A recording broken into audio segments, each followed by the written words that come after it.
السلام عليكم dhalinyaro maanta waxaan rabnaa idin sharxo filim Korean jacayl ah oo la magacaabo Josie hadda daawasho wacan hana muuqaalina muuqaalkana la gareysan siina sheegaysan si uu si gaaro saaxiibo wanaagsan sidoo kale ah mahadsanidin markuu wareysa waxaan arkaynaa goor uu magacaabo Josie wax ka warciyana isla markaana intii uu dad maray wiil waxa arkay uu magacaabo Lee wuxuu doonayaa caawiyo intii caawinay Lee wuxuu dumaynoo ka dhanka gurigeeda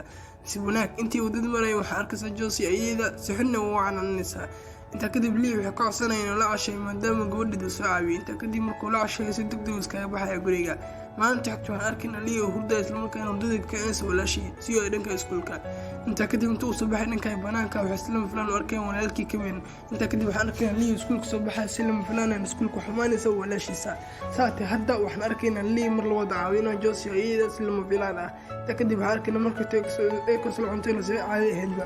Lee wuxuu arkay sawir aad u cajiib ah guriga ku yaal Josie waxaan arkaynaa Lee oo tan gabar kale oo aad isku jeceliin تجدي الجول اسمها من الأدب ده لنا وقتين عنده حي الجول يحب من الأدب جعل يلبن رسم صها صابهم جعيل تكذب حركنا ليه وأدب مطلعيدا سات مرك الجاهلية سوحي وحركنا ليه وكنا جوسي هديد أدب قالية عين حتميد أدب فرس هديد وكنا ليه تكذب حركنا ليه وجوسي وأدب سكوفهمية معلن تقدم حيوان سوق وقت فعنا سبق هذا تقدم كل اسمي وحاجة حركنا ليه وكنا نكبوا بريجا سوى عاوية ساتي حركنا Josie aad u faahsan joogtaan golo jooli guriga wali waqtiyada dhow aad isku soo dhawaanayaan hadda waxaan arkaynaa Lee oo joogan maktabada soo soo buug jacayl ah saatay maktabadan ku waana wax buug qanciyaan jacayl oo akhrisato Lee tagdib xarkada su'aal dhanka maktabad kale ugu dambeyn wuxuu helay buug aad u cajib geliya si naxmid aad u faahsan tagdib intii uu maray wax silma filan soo wacsan Lee waxaan doonaysaa u geey dhanka walaalkeeda ugu dambeyn wuxuu u geeyay dhanka walaalkeeda hadda ayadu waxa ka codsanaysaa walaalkeeda inuu caawiyo si uu gargaar gaar ahaan waxa ka codsanaysaa basiilkeeda curyaanka uuna ka jaban yahay inta kadib waxaan arkaynaa Lee oo soo dhankay banaanka Josie si uu caawiyo saati intii Lee uu weeyay dhankay laamiga waxa arkaynaa ay aad u shaqaysanayaan wuxuu ku leeyahay qayb ka mid ah magaalooyinka saati hadda waa xil haweena isla markaana arkaynaa Josie walaalkeeda uu sameeyay dhankay gaar curyaanka wili wax la joogo xiliga Lee inta kadib waxaan arkaynaa Lee oo Josie walaalkeeda aad u shaqaysanaya ugu dambeyn Lee wuxuu weydiinayaa sababta uu caawiyo walaashii Josie maadaama ay tagoor ciyaarayaan isla markaana u baahan tahay caawinaad saati Lee uu jawaabay su'aal fiican jidda walaalkii Josie kadib waxaan arkaynaa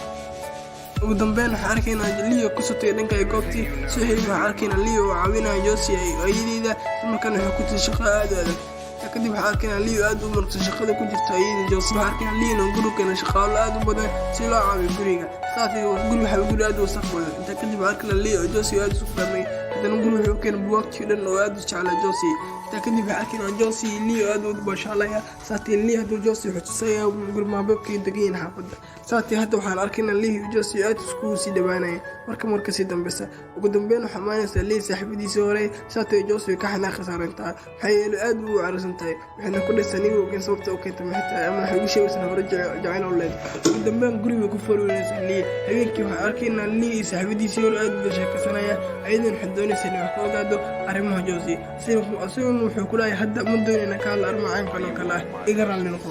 ugu dambeyn waxaan arkaynaa habeenkii uu Lee walaalkiisa la joogo Lee aad u muhiimsan yahay walaalkii Xuseen aad u badan garahan talooyinka jacaylka ah sidoo kale hayso joolaan oo gaar doonta heerka doonid hadda waxaan arkaynaa Lee oo fadhiyo meesha basaska ugu dambeyn waxa uu xumaanaysa gabar curyaana iyo hooyadeeda kadib waxaan arkaynaa Lee oo gabadha caawinaya waxa ka codsanaysa in gabadha uu si ilaaliyo markaana wax soo xasuusanaya isla markiiba Josie uu soo qaaday dhanka gurigeeda intii Josie waxa ka codsanaysa haddii uu jecel yahay qof kale inuu ka fogaado ayada kadib intuu soo baxay waliba aad u marsan waxaan arkaynaa Josie ka soo daba baxday ayadoo aad u marsan waliba oynaysa waxay go'aysaa inta nolosheeda ay ka fogaan aad ayaan ku jeclay siin xog ilaa ma doonayna ka fogaan naftigeeda waan ku jeclahay kadib waxaan arkaynaa Lee oo Josie aad isku soo dhawaad saati hadda waxaan arkaynaa Lee oo soo gurguro Josie markaana Lee iyo walaashii waxay la raadinayaan shaqo maxaa yeelay maadaama uu soo dhanka Josie waliba doonay inuu guursado si uu shaqaysto nolol maalmeedkiisa aminta ka dhiman noloshiisaba saati habeenkii waxaan arkaynaa Lee oo soo daalay waxaan shaqo soo alinta kadib waxaan arkaynaa Josie la xitay soo jeeda waliba xafiisinada grimaayo ka degnaayeen ugu dambeyn way saxanayeen markii uu Josie habeennimadkii waxaan arkaynaa Josie iyo Lee isu soo raacay dhanka banaanka si waqti fiican isku la qaataan 5 sano kadib waxaan arkaynaa Lee iyo Josie weli isla jooga ugu dambeynna Josie mid aad u caafimaad qabta inta kadib waxaan arkaynaa nasiib daro Lee iyo Josie aad u kala fogaaday maalinta xigtay waxaan maanaa Josie walaalkeeda wuxuu ka qaaday hadiyad keeni jiray Lee ayaduna mid aad u xuminta inta kadib waxaan arkaynaa Josie oo saaran gaariga si uu ka xasato maadaama ugu dambeyn ay ulba cad dareemaysa caafimaad